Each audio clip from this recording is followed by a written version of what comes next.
you guys a chance to kind of come in for a second. I am Dr. Boyce Watkins from Your Black World in the Black Business School. You guys know me, so who I am doesn't matter. What does matter is I'm speaking with Miss Darshita Dawson. Darshita is an expert on cannabis or the green stuff, weed, sticky icky, whatever you want to call it.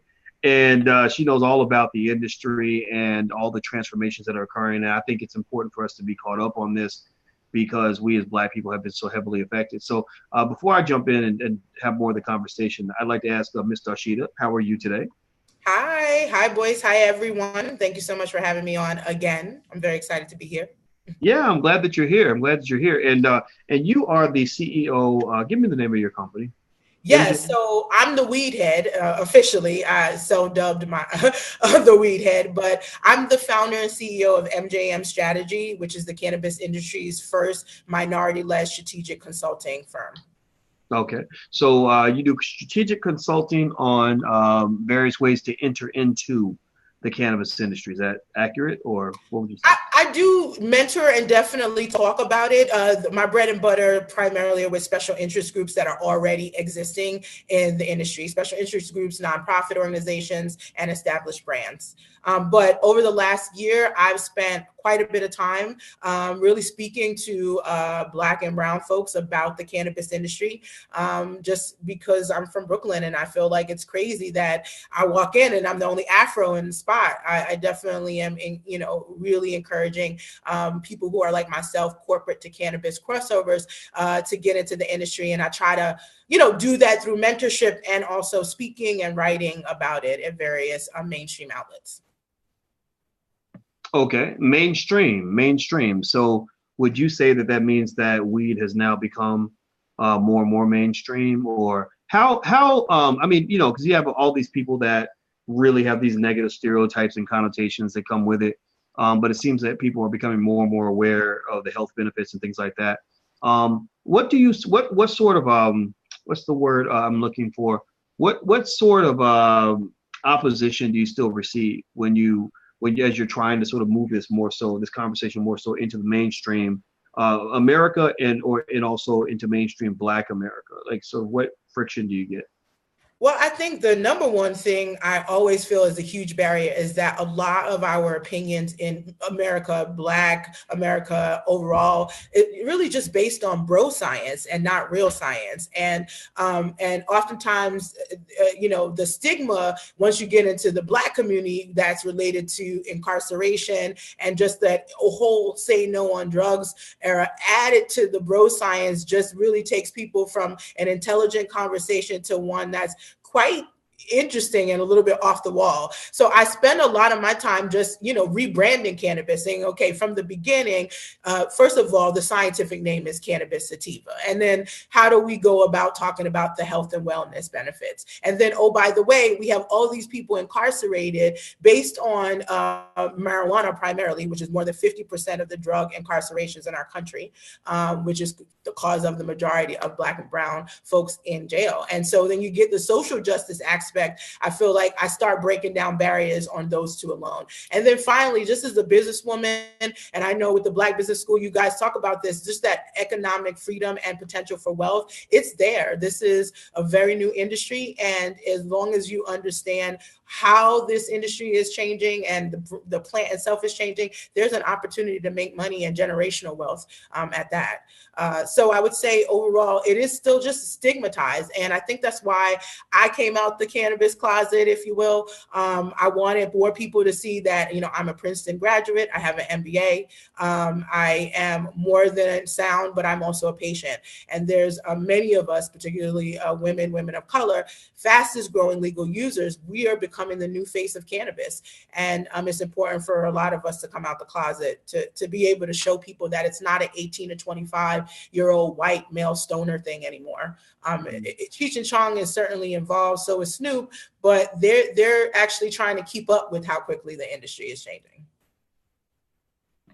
Interesting. You know what that reminds me of? It makes me think about, when casinos became more corporate and before they were kind of controlled by the mob. And as the corporation stepped in, the mob kind of got pushed out. Like the mob, you you would think the mob would be the first ones to benefit the most, but the mob wasn't able to really go in and make their money the way they could before when it was dirty and underground, and I think now with cannabis, it's almost the same way that now it's becoming more mainstream. And it seems to be, I imagine it's going to become more corporate. I'm curious. So Dashida, you've seen, I'm sure, like everyone else, all the conversations lately about, families being broken up and things like that. The just the horror of dividing a family. What would you say if somebody said, how do you, how could, do you think cannabis or arrest for weed possession have broken up families? How would you respond to that question or statement or that issue? Well, the Sheeta from Brooklyn would be like, hell yeah, to be perfectly honest. But the corporate person in me is like, obviously that has been the case. We can't even put a number, right, on just the amount of despair that has happened since we began legally or prohibited prohibition against marijuana. It has really shaped the way our inner cities look right now, removing a large number of males from the home. I was actually in Oklahoma a few months ago as they're preparing for a vote on June 26th. So just tomorrow, they're voting on legalization. And there are a couple of neighborhoods where 80% of the homes, Black neighborhoods, 80% of the homes have both parents missing from the home due to marijuana incarceration. Oklahoma. Stop. You made me rude. I've never cut somebody off like that before. Did you just tell me that there are neighborhoods where 80% of both parents have been taken out of the home because they were arrested for weed possession? Yes. Oklahoma has some of the harshest. Are you serious? You're kidding me. I'm not. Start talking because I'm in a cussing. So I'm gonna mute myself. You tell the rest of it. I'm not trying to get you hyped so much, but that's why we should be fired up. That's why I've gotten more fired up. I entered the industry as a disenfranchised patient, and then I started to see just how imbalanced this was. I started to get more irate myself and felt like we needed to really be out there. We worked with the former Senator Connie Johnson, who is one of the candidates for governor. Would be the first African-American governor of Oklahoma. She was our keynote speaker for an event that we did in Oklahoma. And the stories that she can tell us about her constituency are crazy. Oklahoma has some of the harshest laws on cannabis possession, not even distribution, just possession. You can get up to 2 years in jail just based on being found with a certain amount. And so, yeah, there are neighborhoods where 80% of the homes are really being run by grandparents at this point, children being raised by grandparents rather, because both parents are missing. I know I grew up in East New York. Brooklyn used to be the murder capital of the country at some point in the 80s. And I mean, I'm sure that drug, sales in general were the cause for a lot of homes being broken up and relationships no longer existing, and people not having fathers, and that was a common story. I was told to say no to drugs, and I did. And now that I've fast forward nearly 20 years since high school graduation, I have a degree in molecular biology, have gone to medical school, dropped out, went to business school. I now am like on an epiphany that this has been something that has sort of been in some ways, propaganda designed by the government to prevent us from fighting back in many different ways for our own health and wellness. And I can talk about that at length, but definitely social justice, because it was a real tool in incarceration over the last 40 years, for sure. You done just, Dashida, you just fucked up. It's a wake-up call. I'm sorry. I hate to be the bearer of bad news. You messed up my whole day. I've been yelling about this divided families issue for a whole week, and I didn't even know that. But, the idea that people can be all up in arms about what's going on with people coming across the border, which feel however you want about that, I'm one way or the other, but yet they completely ignore what marijuana possession alone has done to Black people.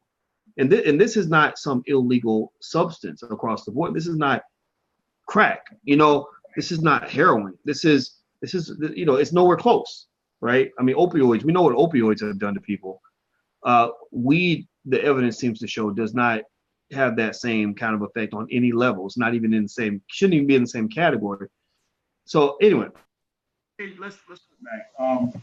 Sorry, I lost the camera. See, I'm so mad. I'm slamming stuff. Yeah. I really was mad. I wasn't mad. I'm literally processing this, like, because it's fascinating to me that, you know, that this is happening. I mean, there's very few situations where you really get to see how deeply embedded white supremacy is.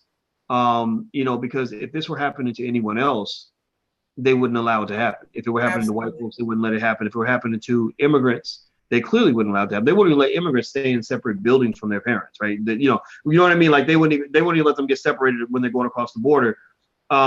You know, so the idea that they can just know this is going on with black families and just say, well, it's business as usual. This is America. This is what we do.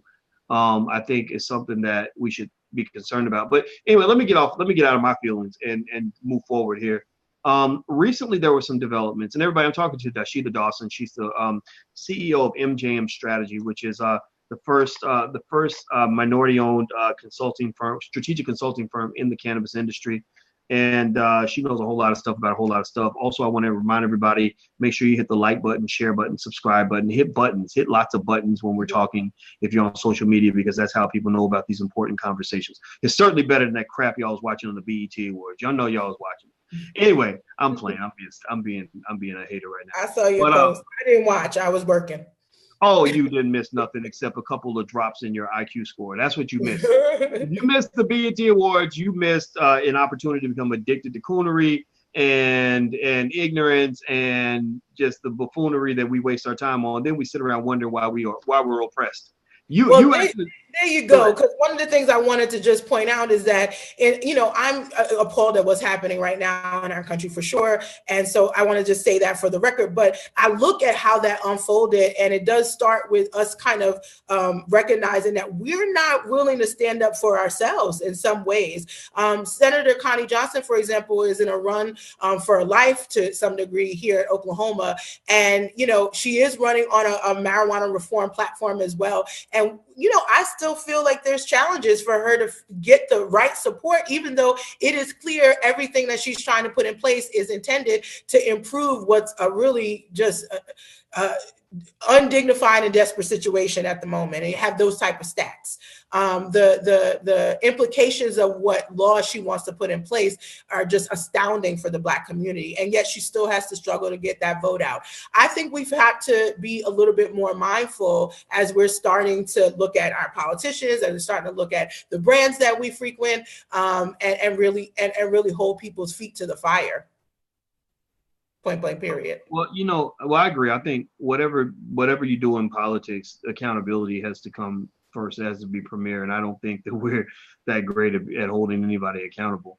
So let me ask you about this. Okay, so there were some recent developments in cannabis in the industry in Canada. Yep. Can you kind of speak to what's been going on in Canada? Yes. So, you know, we've known for a while that Canada's had a pretty large national medical marijuana program. And I think it started in around 2016, really towards the middle of 2017, this rumor about them legalizing. And last week, Tuesday, it finally came to pass that, you know, adult use marijuana legalization happened in Canada. And that's huge because it's just north of the United States. As is already, there are a number of people kind of shifting their revenue, shifting their resources to be able to support a Canadian marijuana market. They have a public, their market is public in terms of marijuana being able to be, I guess, on the stock exchange there versus here, you can't touch the plant. It actually puts them in a great position right now to really capitalize on this green rush. I'm surprised the United States is kind of willing to sit idly by while Canada is doing it. But in the meantime, there are a number of us in the industry that are recognizing that this also means we have again, a short window that we can work on to really get a foothold in the industry before things really start to change in the United States, and being able to capitalize, potentially make money in Canada. So Bill C-45 got passed in the House of Parliament. In case anybody's interested in looking it up, one of the things I wanted to call out specifically is that it does take away, from a possession perspective, all of the criminalization related to cannabis, but there are some established criminal prohibitions, such as if you try to still sell it or distribute it unlawfully, you still need to, go through the proper channels there. Sale or distribution to young people in particular is a major no-no, and we'll see criminal prosecution. So even though it is legalized, as people start to consider doing business in Canada or investing in companies doing business in Canada, you want to make sure that they're also following this letter to a T, letter law to the T. They also prohibit promotion, packaging, and any labeling of cannabis products that look like they could be appealing to young persons. Of course, as a person who comes from brand marketing, consumer marketing background, it's kind of like, well, what does that mean these days, right? But so it feels a little subjective, but I think when they're talking about cartoon characters, things that you've historically seen in the stoner world, bubble letters, that type of stuff. Fortunately, there's not a lot of branding happening in Canada. They are a country that really is not as defined on the brands as the United States is. So everything's been very clean and very far from that.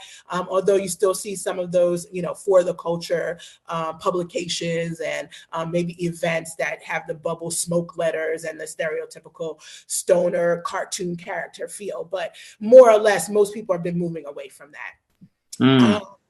So those are the big things that, and then the testing and quality requirements. There are some states here that still don't require testing, calling them out, Arizona, and yet have a large medical marijuana population. Now, that doesn't mean people won't test, but the requirement means that we're really regulating what's being ingested by people in a larger way. So let me ask you, a lot of people always, this question comes up a lot, and I'd love for the people to hear your response, the people that are here now to hear your response. I've heard you speak on the issue very well, at the Power Conference and places like that. Right. What about just the fact that it seems that, that Black folks are getting priced out of the opportunities in cannabis, that it just seems that, getting the licenses is too difficult, costs too much, some random board full of white people has to approve you. What do you say to people who are in that predicament?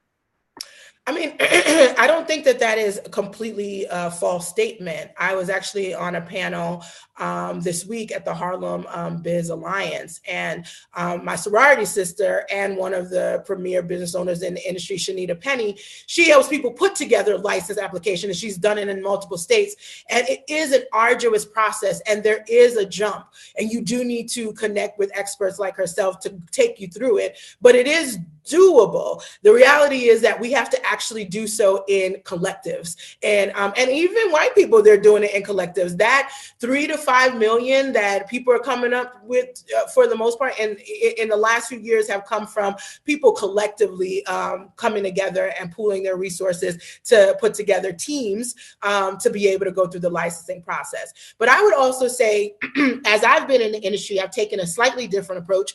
I think that we can get in by not touching the plan. And I actually think from a long-term perspective, that provides more opportunities for us generationally. First of all, the whole going back to the gold rush as just my prime example, we use Levi Strauss all the time as an example because they put clothes on the speculators. They actually never went out looking for gold. They were completely ancillary and more just, again, outside or tangential to the gold rush industry, but they're still around. And that tells you a little bit about that, the picks and shovels, all of the things that are ancillary being at times more important and being overlooked. And so I'm always encouraging people of color to look at that space. Another example of kind of the picks and shovels, just specific examples rather, I'm a consultant, obviously. I don't touch the plan. And so I use my skills to get into the industry, and it's allowed me to be a thought leader and an influencer. A lot of people can utilize their skills in the same way. On the medical side, there are scores and legions of people who have their training to be able to certify folks. And so that's a way as well to get in. But then there's also hemp. Hemp is part of the cannabis plant. And I really feel strongly about what it can produce that is very much analogous or very similar to what's being produced as far as products from the marijuana plant. And for most states, that licensing process, while it still is stepwise, you still got to fill out forms, you're talking about maybe $100 or $150 for an application. So again, we are often drawn into what's sexy, and marijuana sounds sexy, and especially if you used to deal back in the day and you're like, okay, this is my chance to sell weed again. Well, the reality is that you can probably help the industry by utilizing the skills you were trained in and transitioning them into the industry. You could probably also get money faster, to be perfectly honest. Okay, so everybody who's watching, I'm speaking to Ms. Dashida Johnson. She is the CEO of MJM Strategy Incorporated, which is the first minority-owned cannabis strategic consulting firm in the United States. And she knows all about cannabis, the whole industry, everything else. And we're inviting Dashida, I don't know if she knows this yet, but we're inviting her to also come to the All Black National Convention to do her thing. I don't know if it even fits in your schedule, but we'll work out the details later. Yes, but I would love to have you there because it's going to be a great time where we're going to be talking about business and everything else. So everybody who's watching, make sure you get your tickets for the All Black National Convention. Bring your whole family. It's a great family reunion, a great space with lots and lots of Black people, but not just regular Black people. Like this ain't the BET Awards. It ain't going to be like just people there trying to come to a concert. It's Black people coming there who want to build a future, who want to build empires, who want to see our community win, who want to see their children ahead of the curve, who want to see, who want to learn from the best, bring together our scholars, just our brightest minds. And that's what the convention does. And nothing's off limits. Everything's free speech. And we have a great time. So if you want to know more, go to allblacknationalconvention.com. The event takes place September 27th through the 30th. If you can't make it for whatever reason, we'll also allow people at abncdigital.com, our online platform, to watch via live stream. In fact, if you go to ABC Digital, ABC stands for All Black National Convention, go to abncdigital.com. Now, actually, you can watch all the great panels and discussions and speeches from the 2016 convention and from the 2017 convention, which was off the chain. You can see the Power Investment Conference. You can see the Dr. Claude Anderson certification. You can see so much stuff that we've done already. But the All Black National Convention is kind of the next step in that. So if you want to be there and be real and meet people and shake their hands and hug them and do commerce and set up as a vendor, or even if you don't, just meet people and work with people, that's a great place for that. But if you can't make it and you got to stay home, ABC Digital is the place for you. So feel free to check that out. So Dashida, let's ask. I guess I'll ask an open-ended question. Sure. Where are things now in the cannabis industry relative to where they were, say, 6 months ago? In that regard, I feel like we are moving at lightning pace. So 6 months ago, everyone was really nervous in January as the Attorney General had just made some claims and made some changes. Cole Memo started to go away. It really felt a little uncertain. But I think what the industry realizes is that there's a little bit of a bluff game going on. It slowed down some larger companies, which I feel like was very strategic on the government's part. I personally think that they're just trying to figure out how to make money from it appropriately for them before they make it legal. But fast forward to 6 months now, we have major mainstream publications talking about it, from Forbes. Ebony Magazine just featured 7 of the, high-powered women of color in the cannabis industry, many of which are my CannaFam, all of which are my CannaFam. The industry is growing exponentially. Even PowerCon, to be honest, was the first time that I'd ever been in a room with more than 100 people, all people of color, talking about cannabis and no one snickering. I was just recently at Black Enterprise. We were the first cannabis business to be an exhibit at their BizCon exhibit. And, the feedback was just overwhelming. So the time is now. I feel like now with Canada, as we go into the back half of this year, everything's kind of picking up even faster in terms of brands coming online. CBD is coming out of nowhere. The product proliferation in that space is just huge. And right now, that seems like a big opportunity for people to be able to get in, again, either on the hemp side or the marijuana side. It's just moving at a lightning pace. I predicted this about 18 months ago, and so things are moving along what I expected. The big companies are paying attention. And that means that they're calling in consultants like myself to talk about things for $500 an hour, and to help them put together their strategy. And this is for 2020. So I feel like you have this window of another 18 months that folks can get in. The largest public company for cannabis continues to get great strains or great strides. It's just been an amazing time if you are a person like myself who likes to build and see your vision come to life. I'm excited. I'm excited to be working with you guys as well on the masterclass. So I'd have to give a shout out for sure there that we've been doing this masterclass. It's the first time again to see something of this caliber related to cannabis specifically for people of color.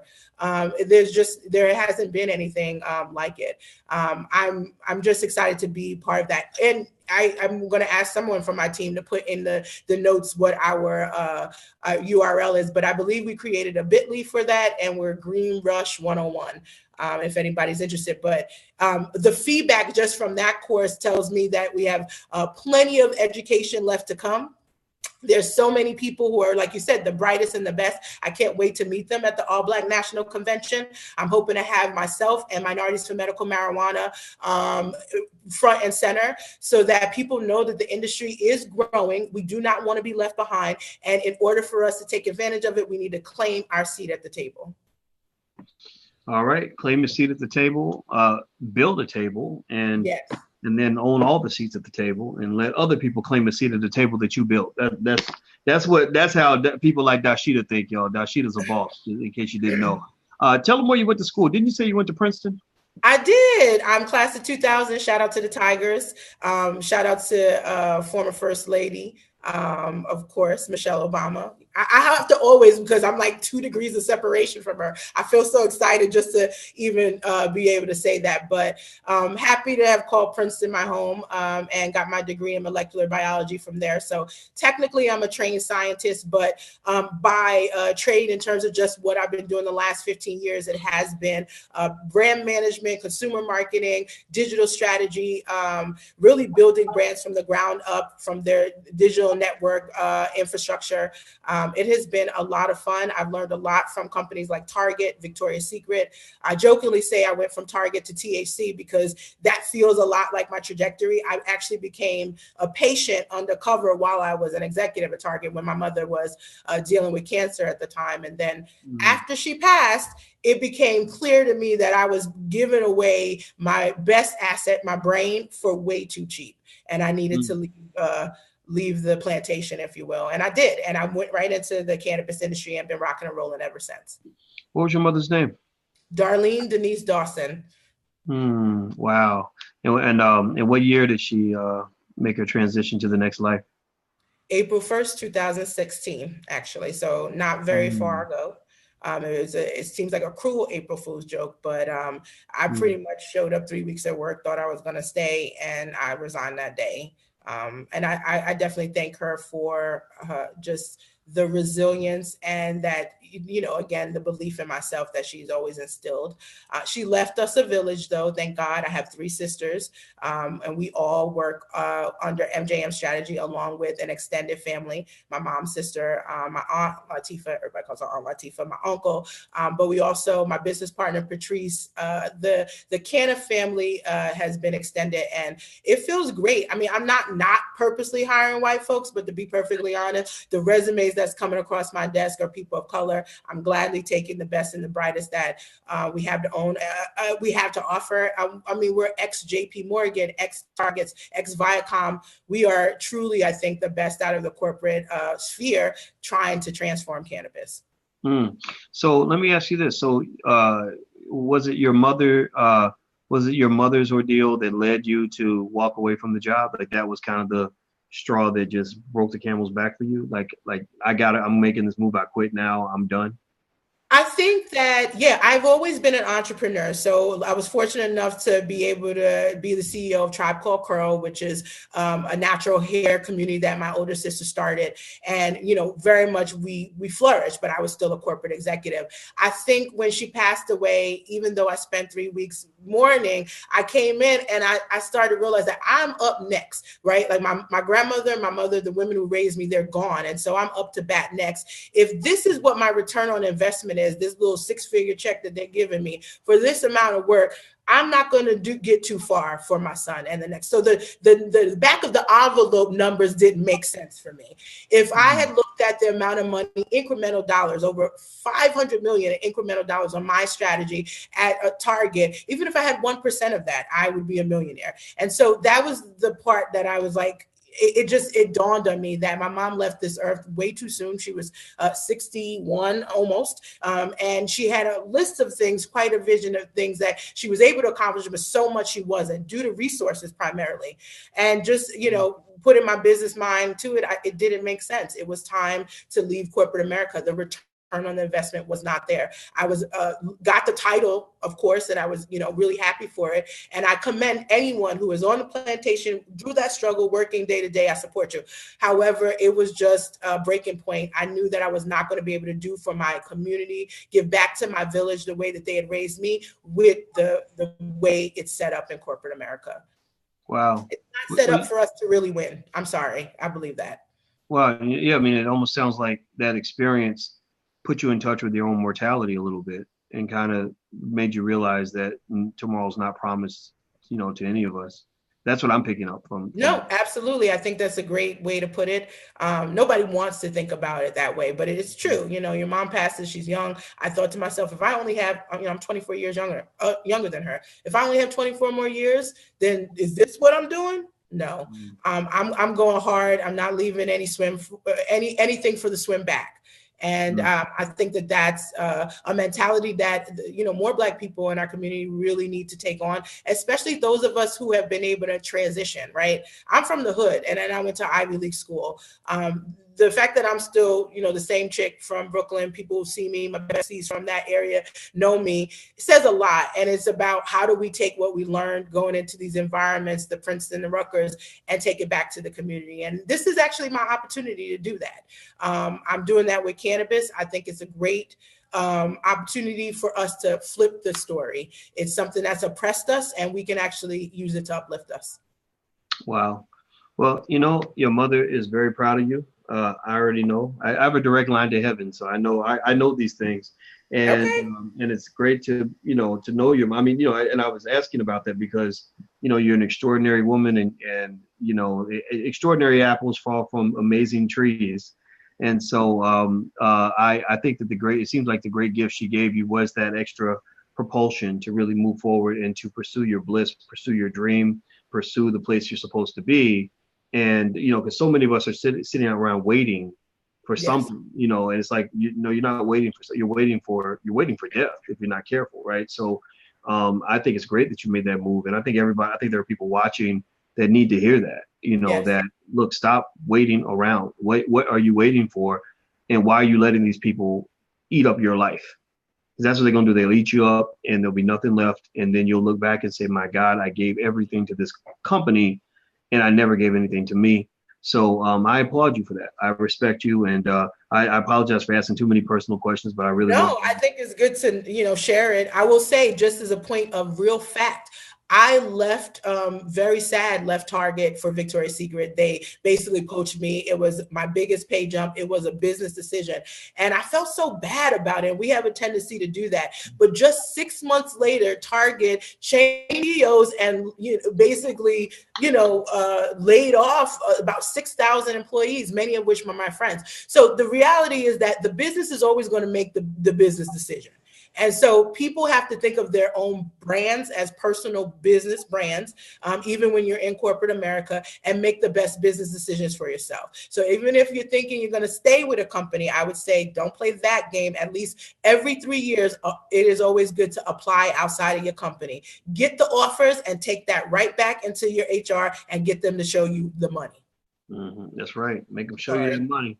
Well, I love it. Well, thank you very much for showing us the knowledge. I appreciate your time, Dashida. It's been a pleasure as always. Thank you for blessing us with your presence. I've learned quite a bit.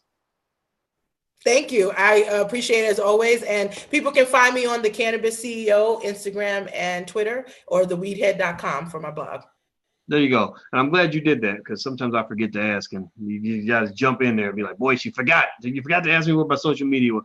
So yes, please go look up on social media for sure. And also, everybody who's watching, I want you to know this amazing woman's name. Her name is Dashida Dawson. She's the CEO of MJM Strategies Incorporated, which is the only minority-owned strategic consulting firm in the cannabis industry in the United States.